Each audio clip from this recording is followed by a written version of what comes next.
இன்றைக்கு நம்ம சமையல் ரவியொலி என்று சொல்லி ஒரு மேற்கத்திய சாப்பாடு தான் செய்ய போகிறோம். வாங்க பார்க்கலாம். நாங்கள் முதல்ல ரவியொலி அவிச்செடுக்கிறக்கா தண்ணி வச்சிருக்கிறோம். அது மட்டும் இல்லாமல் போமாஸ் ரப்பே சேர் ஈமொந்தல் அதோட சிடார் போமாஸ் எடுத்து வச்சுக்கோம். அதோட சொசிஸ் வந்து நாங்கள் வெட்டி எடுத்து வச்சுக்கோம் சேர்த்துக்கொள்றதுக்காக. அதோட நாங்கள் கிரன் லிக்விட் எடுத்திருக்கிறோம். அதோட செல் எடுத்திருக்கிறோம். புவார் எடுத்திருக்கிறோம். இப்போ நாங்கள் செய்முறைக்குள்ளே போவோம். முதல்ல நாங்கள் தண்ணியை நல்லா கொதி விட்டிட்டு நாங்கள் இந்த ரவியொலியை ஒரு 3 நிமிஷம் அவிச்செடுக்க போகிறோம். 3 நிமிஷம் அவிச்சாலே ஓகே. ரவியொலிக்குள்ளேயும் இருக்கிறது போமாஸ் தான். ஸோ நாங்கள் உப்பையும் சேர்த்து நல்லா அவிச்சு எடுத்துக்கொள்வோம். இப்போ பார்த்தீங்கன்னா ரவியொலி அவிஞ்சிட்டு நாங்கள் வடித்து எடுத்துக்கொள்வோம்.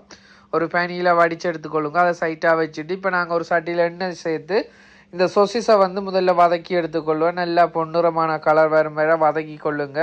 தனியாக போமாசண்டா எல்லோரும் சாப்பிட விரும்ப மாட்டாங்க. சொசிஸ் சேர்த்திங்கண்டா வித்தியாசமான டேஸ்ட்டாக இருக்கும்.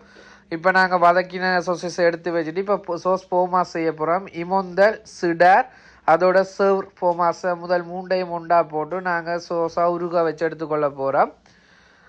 சின்னாக்களுக்கு ரொம்பவே பிடிச்சிருக்கு. இந்த நாள் முறை எங்களுடைய சாப்பாடு இல்லாமல் வித்தியாசமாக இங்கே சாப்பாடை செஞ்சு கொடுக்க அது வீட்டிலேயே செஞ்சு கொடுத்தா விரும்பி சாப்பிடுவாங்க. இப்போ பார்த்திங்கன்னா எல்லா போமாசம் வந்து உருகி வருது. இப்போ நாங்கள் அதோட எடுத்து வச்சிருக்கிற சொசிஸையும் வந்து போட்டு அதை சேர்த்துக்கொள்ள போகிறோம்.